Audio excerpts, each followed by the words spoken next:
Welcome to the Elite Life with Trisha and Kylie. This is where we'll teach you how to develop grit, give yourself grace, and succeed in real estate. So let's dive in.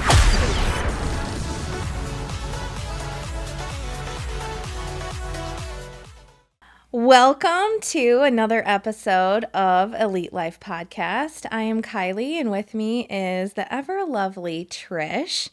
And today, we are going to dive deep on something that seems simple, but sounds really strange.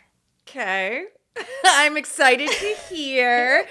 Also, let's start with make sure you listen to the very end because we are going to give you 4 very specific things that are going to make your life great. Yes. Thank you for that. You're welcome. All right. So let's jump in. So I've been reading Atomic Habits by James Clear, and he discusses the idea of becoming the person you want through identity metamorphosis. And I don't think he actually calls it that in the book. I think I coined that phrase myself. So let's put a TM on that. And there are a lot of things about the person you are now that you want to change. Like, I want to be healthier, so I start thinking of habits that healthy people have. They don't binge eat 5 bowls of cereal before they go to bed. They take a vitamin. They make sure that they're consuming clean foods. They're moving their body consistently throughout the week. And I start practicing those habits, and eventually, as they become subconscious, second nature, now I'm a healthy person. So, I thought of you because I remember that story you told me in the office about becoming a hugger. Can you share that, please? Because that's one of my favorite Trish stories. I will. So I was raised in a very staunch German family where everybody just you'd go to like Christmas Eve and nobody hugged anybody. It was just like, oh, here are your very old, aunts, and everybody kind of like sat in a circle, and like it just wasn't like super like cuddly, right? And I realized over time that I'm kind of like that too because it just was like kind of how I was raised. So I would always be awkward because our side of the family, the Apontes, are huggers. Oh my gosh. So I would get stuck in this middle ground between like who hugs and who doesn't. So then I would just feel like just awkward around people. So I didn't hug anybody because it was like, are you a hugger? Are you not a hugger? Are you a hugger? Are you not a hugger? But I decided that, as I was going through transforming my identity in my mid-20s and I was working on my fitness and losing weight and changing my life, somewhere along those lines, I decided I wanted to be a hugger too. Like, I like hugs and it makes me feel happy. And when other people hug me, I'd always be like, oh, that was really nice. And so we had a Christmas party at Elite, and I had walked up to one of our like new agents, and it was like the end of the night, and I'm like, I don't know if you're a hugger, but I'm a hugger, so here you go. And I hugged her, and later on, like weeks go by, and Dave was telling the story to somebody, and he's like, it was so funny because my wife just decides that she's these things, and then she is. So like the other day, we were at the Christmas party, and she's like, I'm a hugger. And in my mind, I was like, no, you're not. And I was like dying laughing. And so I love to tell that story to people because it's like, once you keep speaking it out loud, it becomes who you are. Like, I remember when Andy became a vegetarian and he just kept saying, I eat plants, I eat plants, I eat plants. Like, he just walk around the office randomly saying, I eat plants. And he hasn't ate meat in like 3 years, And that's exactly what James Clear is talking about. So, like, you identify the things that you want in a specific personality or a specific area. And even if you implement them and you might not be perfect. It's progress, not perfection, right? Eventually it becomes second nature. And that's kind of, how how do I put it? He teaches us that to begin these new habits, to our current identity finds them unpleasant, and or not fun or hard, and we need to make them as easy as possible. So I started by doing this thing called habit stacking that he talks about in his book, and I think we've touched on it before. So basically, you have a new habit you want to implement, and you tie it to something that you're already doing, and the habits that I mentioned earlier, like taking a vitamin, moving my body, hydrating, I linked those to habits that I already do. So I wake up in the morning every day. Thank God I wake up every day, right? The first thing I do, we all do it, we go to the bathroom, and then I wash my face. Those are my two non-negotiables for 5:30, 4:30, 6:30, whenever I wake up. And then I start the coffee. And then, so those are the first things I do. And I decided to stack my vitamin habit into my regular morning routine because for whatever reason, I'm a 33-year-old woman. I cannot consistently take a vitamin to save my life. Like if our family's lives depended on me taking a vitamin for like a week straight, we're all hosed. We're going to go meet Jesus and that's going to be the end of it. And I don't know why, because it seems so simple, but like life gets chaotic, right? Or fires start and you have to just kind of, figure out what happened. So I would always forget to take a vitamin. So now I get up, I go to the bathroom, I take my vitamin, and then I wash my face and I make the coffee. And I even put the vitamins in the medicine cabinet in the bathroom because it's right there. It's right there. Nice. I did that as well with writing my goals and journaling. For whatever odd reason, I just would forget, right? Like when you get in the morning, you start in your morning routine. And then when you're at the end of the night, I'm tired. So I'm like falling asleep. So I did the exact same thing. I took my 10X journal and I put it in the bathroom because I know every day I brush my teeth, right? I go to the bathroom, I brush my teeth. So I had to put my journal in my cabinet in the bathroom so that I could sit on the edge of my bathtub and write my goals and journal. And I will tell you, as soon as I took that journal out of the bathroom because I filled it up, I stopped doing it again. You have to tie it. You have to tie them together. So as soon as I recognize that, I put another one back in the bathroom because that tying those two habits, or like you called it, habit stacking, are crucial. So my vitamins, I will tell you, I had to do that too. I keep the 7-day vitamin pack. I keep it in my lunchbox because I'm going to eat lunch every day. So I pull it out. But I'll tell you again, like every night I undo it. So if my vitamins are empty, then I have to refill it and put it back in there. Because as soon as I take it out of the lunchbox and set it in my desk drawer, set it in my house, there it is. Yeah. Absolutely. So, one thing that he talks about that's important is figuring out where to stack your new habit. I could have stacked mine at the end of the day or like you at lunchtime. But what I found was that washing my face is the one thing I cannot start my day without. I cannot live without. On days when I don't wash my face, being sick or for whatever reason, there are days when I don't have clean washcloths, but I don't feel as good. I'm not as motivated. I mean, and I will tell you, I can go the whole day without like drinking coffee, and things like that. But if I don't wash my face, I can't start my day. So I decided to put the vitamin before the face wash because he talks even further about finding a good place in your routine to stack that to where you have a regular habit, like going to the bathroom, then you have your new habit, and then you have your most rewarding habit. So for some people, that would be coffee. So they would want to put their new habit before they start drinking their coffee, right? And it's all a mentality thing. And what I love about this book is that he talks about how eventually habits become subconscious, because that's what they do. Most people don't think of breathing, walking, talking, moving as a habit, but those are all habitual subconscious things that our bodies do. And if we had to do them subconsciously, nothing else would get done because like every 30 seconds you'd be like, breathe. Hopefully sooner than that, right? Right. And that makes so much sense for sure. Definitely. And, All great tips. I'm excited to get to the four specifics. We all have something that we'd like to change, right? Whether it's get more healthy or remember my vitamin or work out every day or write down my goals or journal or meditate, right? We're all always working to become better versions of ourselves, a little bit better than we were yesterday.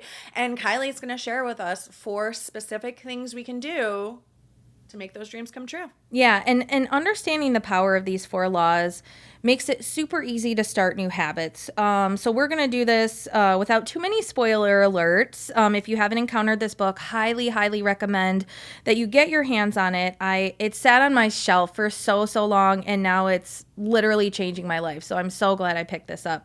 So the first law is to make it obvious. This means that you're aware of your current habits and what prompts those current habits. So habits by nature are rooted in our subconscious, like we talked about before, like breathing, walking. You don't usually think about them. Being aware of your habits brings them to the forefront, because if they're subconscious, you can't change them. They're like up on a high shelf. You just don't have access to it. And when you bring them to the forefront by being aware and making it obvious, you're able to actually start affecting that change. Does that make sense? Yeah, absolutely. And I think that goes both ways, right? Positive habits and negative habits. So when I was watching a video when we used to train in Cardone University, they talked about like how to get rid of bad habits. So for example, if you smoke and you notice that every time you see an ashtray, you feel like smoking, get rid of all the ashtrays in your house, right? So you have to realize you have the habit or realize the habits you're doing and then decide, is it a good or a bad habit? Do I want to keep it or make it go away? Do I want to implement something new? So being aware of what you're doing on a daily basis. And you know, it would be a good process to become aware of those things and see where you have habits is what I did with you when we first started coaching. Log 3 days of your life, 3 full days. So wake up in the morning and write down everything you do it for 3 days and see, what am I doing every day? What are my triggers, right? Yep. Take stock for sure. So like for me, like I mentioned before, one of my habits is the kids go down and it's freaking snack time. And I will be solid all day. I will crush my food goals all day long. I'm eating all the grapes and the tuna and the salads and the protein, and I'm getting all of that stuff. But for whatever reason, not whatever reason, but because I've trained my body to eat sugary, salty things after 8:30, that time rolls around and I'm craving sugary, salty things. So Ryan and I talked about it. We're going to take all of the things in the house that we shouldn't be eating. They're out of the house now. We're not buying them anymore. You told me this 5,000 times, and it only lasts for a little while because Kroger keeps putting my cereal on sale. So that's the other thing. We're not having it in the house. And everything that we usually snack on that is good for us, because like we love almonds. We love like trail mixes with like pumpkin seeds and all of that. But having 59 handfuls of it and killing the bag, you've taken it from a healthy snack to an unhealthy snack. So we're putting all the snack food downstairs. So we literally have to get up and go downstairs, find it in our freaking basement, and then consume it, right? So that's kind of leads into the other laws. The second law, so that's making it obvious. So the second law is make it attractive. So this isn't always the easiest endeavor, but Mr. Clear points out that to make a new habit attractive, again, you should stack it in with a habit that you want. Like I talked about before, I want to wash my face. That's something I have to do every day. So I put that take a vitamin before the wash the face. And it seems really silly as I'm saying it out loud. I'm sure listeners are like, oh, that's kind of silly. It's this very small thing. But by continuing to take my vitamin, I'm not going to have a vitamin D deficiency anymore. I'm not going to have an iron deficiency. Those things make you sleepy, make you sluggish. I'm going to get good energy. My body's going to perform, because I know you can speak to that. When you are not feeding your body the right things, it's not going to perform like it should, right? Absolutely. So that is, by making sure that your new habit is strategically placed up against or practiced with a rewarding habit, you're creating that prerequisite in your mind. So eventually, after however many days it takes to sink in, for some people say 21, some people say 14, some people say 90, some people say 30, whatever it takes for that to sink in, now your body and your mind subconsciously say, okay, we get up, we go to the bathroom, we have to take our vitamin, and then we get to wash our face, right? So the third law is to make it easy. And we all know that the easier you make it, the more likely people are going to do it. We use this in marketing all the time. The easier you make it for people to click a button and just send you a text message, rather than here's my phone number, now you have to remember it, now you have to dial it in your phone, now you have to save it in your phone. The easier we make things, the more likely we are going to continue to do it. And so this can come down to like planning your day correctly. So I was thinking about this. I joined Planet Fitness. I love being at the gym. I love, as odd as it is, I love the way it smells in there. It smells like this is what we're here to do. We're going to work out. We're going to crush it.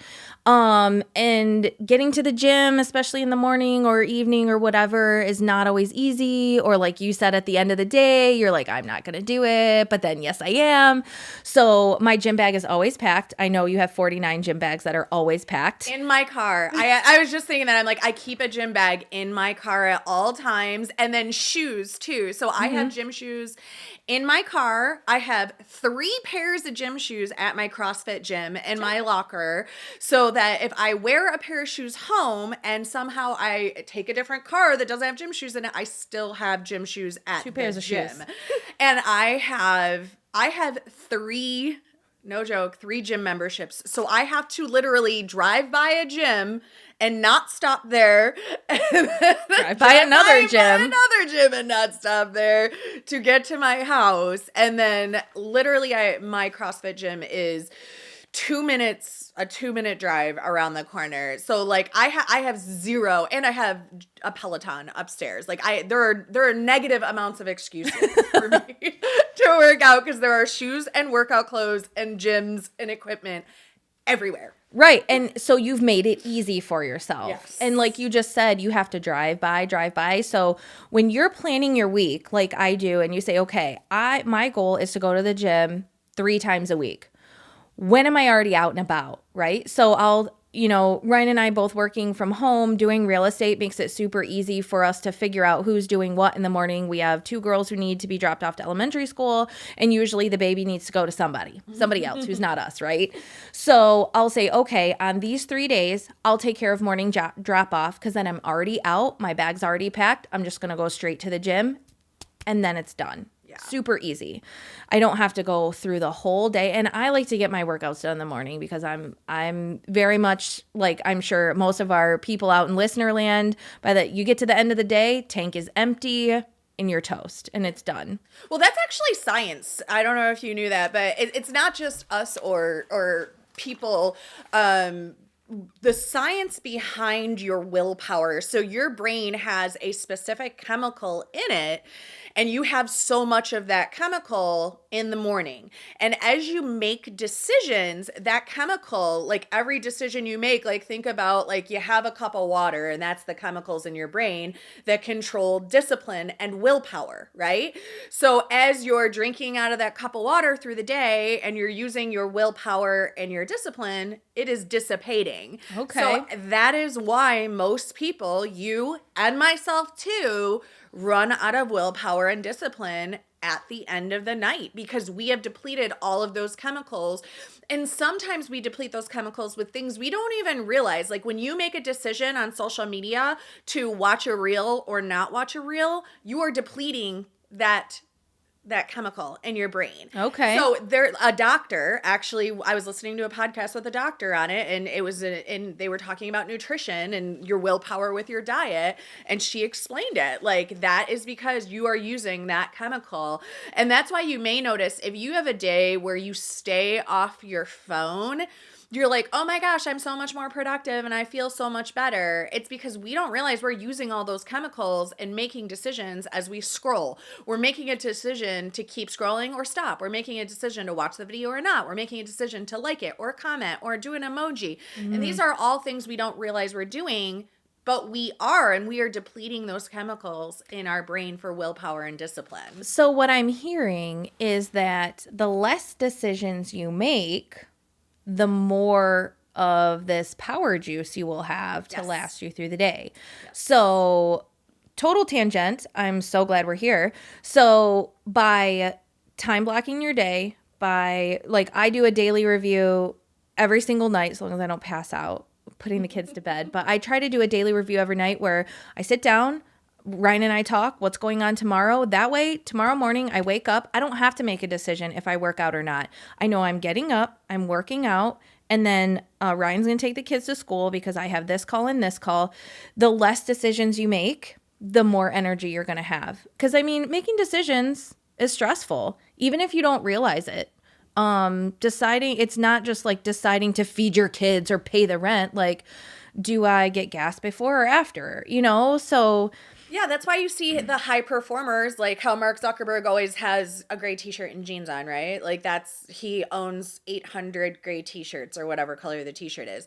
It's because high performers know that you only have so much of that juice, like you called it, right? Power juice. Yeah. So the more things that they can put on autopilot, the more brain power they have for important decisions and creativity. So like with workouts, set your clothes out the night before, like you said, set your stuff out, especially like when I'm traveling, like I know I got to get on a flight tomorrow. Like I even leave out my contact lenses, my toothbrush, like literally everything is out on the bathroom counter, even though it makes my OCD go a little crazy.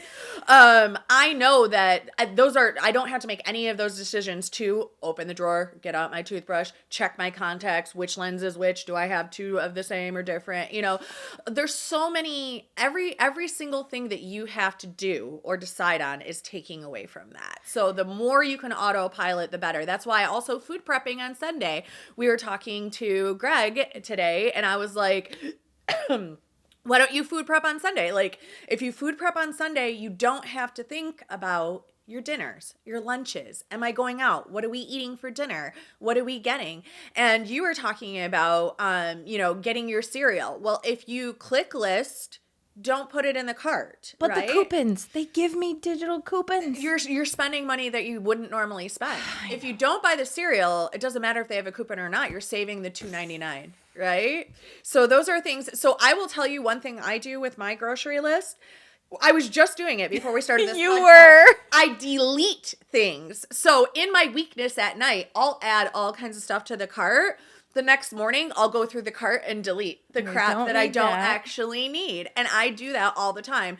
And then sometimes I'll forget. And then I see Dave check out the groceries and I'm like, dang it, I didn't go through and like do my audit yet. So now we have pancakes and whipped cream. Oh, yeah. Oh, I think the kids need some Oreos, knowing full well they don't need Oreos. You are not doing your kids any favors buying them sugary treats. We need 100 pack of Pop-Tarts.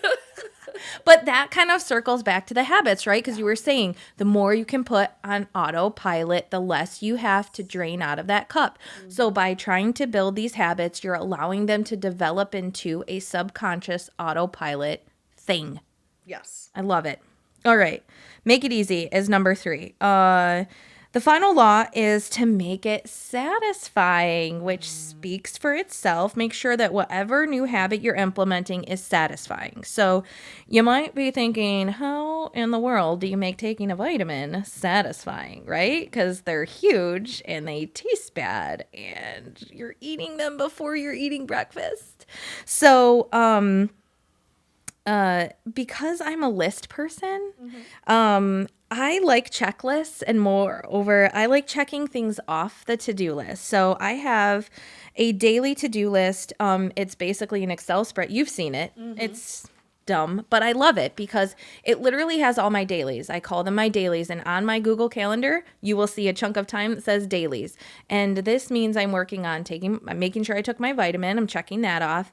movement, reading, but not just personal stuff, sending my Facebook messages, DMing happy birthdays, clearing my follow-up boss tasks, clearing my emails, and just making sure that I'm being able to check. So, that might sound super nerdy. I'll wear the nerd hat, but checking a box off of a list and at the end of the week, seeing that list, which I end up throwing away anyways, but seeing that checked off is satisfying for me. Yes, I'm the same way with my Google Calendar. So I do the same thing. Like I wanted to implement an evening prayer journal. So I put a Google task for prayer journal, and I'm the same way. I delete the tasks as I go through my day. So when I get to an empty day, I'm like, How often does that happen for you though, where you get to a totally empty day?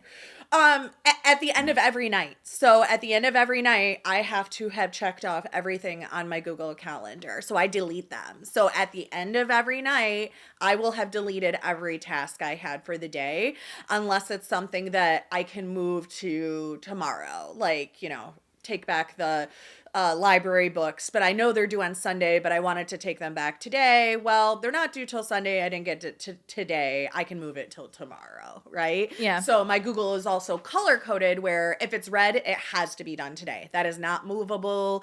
If it is orange, that is actually a task for Dave. He has to do it or remove it. If it's yellow, that is a Trent task. So I know I need to text him and be like, go pick up your script from CVS or whatever it is. And then if it's green, that's something that I have to be in person for. So that's like a meeting, a buyer's consult, listing appointment, the gym. Yeah. So that is a big thing with habits too.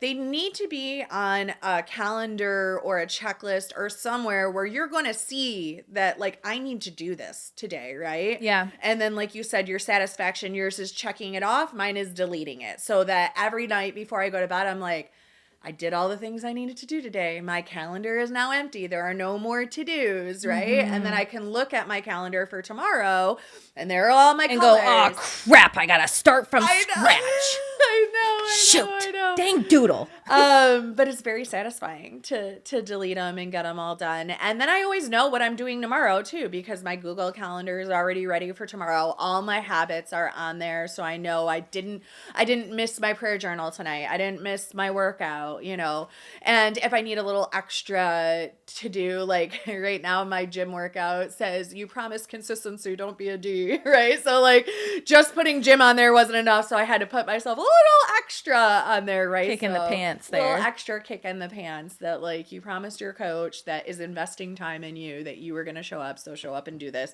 Don't wimp out and do a Peloton workout or some yoga or something like that. Yeah, because you're just cheating yourself at that point. Absolutely. But we do it all the time, right? Like that's why we've talked about before, accountability partners are so important because it's very easy to let yourself down or cheat yourself or like we're amazing negotiators, right? That's what we do for a living. So when you negotiate with yourself, You always win. yeah, you always win, but you also lose, right? Like if you don't show up, like if I wouldn't have made myself get back in the car and go to the gym, I would not have got those 2 buyers, right? Yep. So you have to show up to win. And I did a race this summer where me and Dave had stayed up late the night before and I was like super tired and I was actually not gonna go. And we had our windows open. It was summertime and the door slammed. And I was like, that's God's way of telling me I need to get out of bed and go to this race. And I placed first place. And Yay! It was the only race last year I placed first place for the women. And you ran 52. And I did, and I ran 52 races. But that was the one. And I was like, see, if I wouldn't have showed up, I could not have actually won a race, right? I couldn't have got that first place medal if I would not have showed up. And so like that really struck a chord and like resonated with me. Like I have to remind myself, like if you don't show up, you can't win, period. Yeah. So being able to, I'm so glad you shared this book with us because you gave us some very easy tricks and easy ways to change your life by just going through those 4 things, making it obvious, making it easy, making it attractive, and making it satisfying. Yeah, I like that. And you can do that. Like when I first started working out, I remember a lot of times when I was trying to implement that as a daily habit, like for me, it's every day I work out. My coaches actually tell me to take a rest day. It's part of the program, but I still do something. But anyways, when I first started, I would be like, okay, you know, the satisfying thing would be going on vacation. So it would be like, okay, like stick your nutrition goals 100% perfect, because then you're going to go on this vacation and feel good in that bathing suit. And so I would either like hang up the bathing suit or have pictures of the vacation or just something visually around me that I would see to know like this is going to be super satisfying when you get there. And then having those visual cues is so helpful, right? Like if you want to start running, set your shoes by the front door. So you don't walk out the door without your running shoes or your yoga mat if you want to start yoga, or food prepping if you want to change your diet, or habit stacking like you did with your vitamin. Like, yeah, love it. Love it, love it, love it, love it. And it's you know, it can be business related too. We talked about a lot of personal stuff today, but also like Andy says, you can't be mad about the progress you didn't make for the work you didn't do. So like prospecting, I know for a fact that most agents in our industry, cold calling, being on the phone, especially because we're in the society that we're in right now where everybody's texting and DMing and blah, blah, blah, you know, being on the phone is still super important because text cannot convey tone, you know, tonality. And so you can come off as super annoying and pushy if you're DMing and DMing and DMing, but being able to call somebody, make that connection, build that rapport is super important. And finding a way to make that satisfying is not always easy. But I think that one way that, you know, like Ryan and I have done it is we keep track of how many calls we've made, how many have converted to nurtures, how many converted to active leads, how many we have converted to appointments. And that's satisfying too, because it's motivating. You say, okay, last week we made 50 calls each. We got, 14 new leads. 2 of them are ready to go right now. So we're working these. And what's going to be satisfying is the freaking paycheck is what's going to satisfy me. Yes. So like you said, it's hard to visualize that. But I mean, I had one girl, she photocopied money and she put it on her fridge. She put it on her headboard. She put it on her mirror. And so there was literally copies of dollar bills and 50s all over her house because she was remembering this will be satisfying. This will be satisfying. Having the money, paying off the debt, so if you need any help putting a plan together, putting these laws into effect, I'd love to hear from you. We would love to work with you. My email is kylie@mystarsacademy.com. Feel free to shoot me an email. You can find us on social media. We're on Facebook, Instagram, Twitter, or you can head over to mystarsacademy.com. The Agent Accelerator program can help you kind of implement a lot of these, build good habits that are going to benefit you in your personal and your professional life. Absolutely. And we also give the resources like you were talking about, tracking your numbers. So that's key performance indicators are what those things are that you were talking about. So if people have ever heard, KPIs, key performance indicators, we actually give downloadable resources on MyStars Academy where you can get a KPI tracker and be able to track how many calls you made, how many converted. And I always tell all my agents, like, you know what the best way to get out of a crappy mood is? Get a new listing, get a new buyer. So if you're ever having a bad day, the best thing you can do is get on the phone and turn that day around. Absolutely. And get yourself a new client, because nothing gets you more pumped up than having a great, like, I am always on cloud 9 when I get done with a buyer's consult or a listing appointment. I'm always like so excited and they're so excited. We're going to do something great. We're going to make these dreams come true. And like, we are super pumped up. Right. And, same with recruiting. When I get a new agent or I finish an interview, it's like, it's just the best feeling, and it is satisfying.